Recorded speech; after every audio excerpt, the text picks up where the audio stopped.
আজ কলকাতায় ব্রিগেড সমাবেশ হতে চলেছে। কত লোক হবে তার দিকে তাকিয়ে রয়েছে বিভিন্ন রাজনৈতিক দল।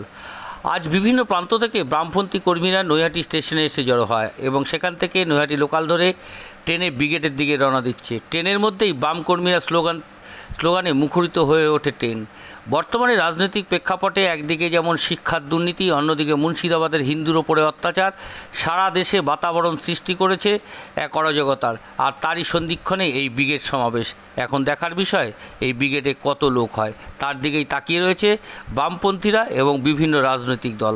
24 ঘন্টা ইন্ডিয়া টিভির প্রতিনিধির বিশেষ প্রতিবেদন।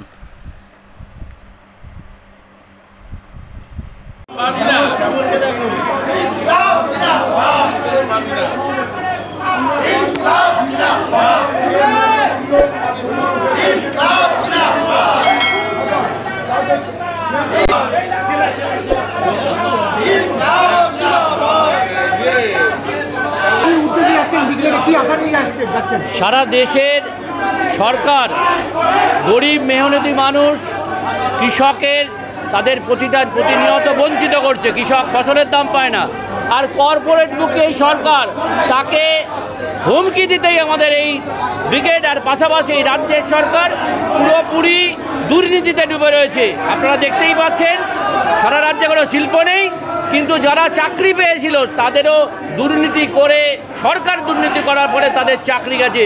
সকলের খেটে খাওয়া মেহনতি মানুষ, বস্তিহারা মানুষ আবাস যোজনার টাকা খেয়ে ফেলে দিয়েছে এই রাজ্যের সরকার। বস্তিহারাদের মাথায় ছাদ নেই, তাই আমাদের আজকের ব্রিগেড মেহনতি মানুষের ব্রিগেড আর লুটেরাদের বিরুদ্ধে ভুখা শ্রমিকের ব্রিগেড। আমরা ব্রিগেড ভরাবো, লক্ষ লক্ষ মানুষের ব্রিগেড হবে আজ।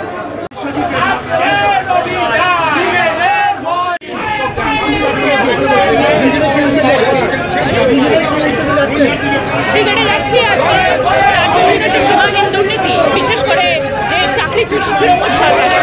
আমরা রিসেন্টলি দেখেছি 26,000 শিক্ষকের চাকরি চলে গেছে। বছরের পর বছর ধরে এসএসসি হয় না, কোনো ধরনের কোনো নিয়োগ হয় না। যে 1% নিয়োগ হয় সেটাও দুর্নীতির মাধ্যমে নিয়োগ হয়। সেই চাকরি চুরির প্রতিবাদে শিক্ষা, স্বাস্থ্য সমস্ত কিছু সারা রাজ্যে ভেঙে পড়েছে। তার প্রতিবাদে আজকের ব্রিগেড। তার সঙ্গে কেন্দ্রীয় সরকারের দাঙ্গাবাজি রাজনীতি, হিন্দু মুসলিমের ধর্মীয় ভেদাভেদকে চাগিয়ে তুলে তারা যে রাজনীতি করছে, সমস্ত দেশের জনসাধারণের মধ্যে একটা বিভেদ তৈরি করার চেষ্টা করে যাচ্ছে।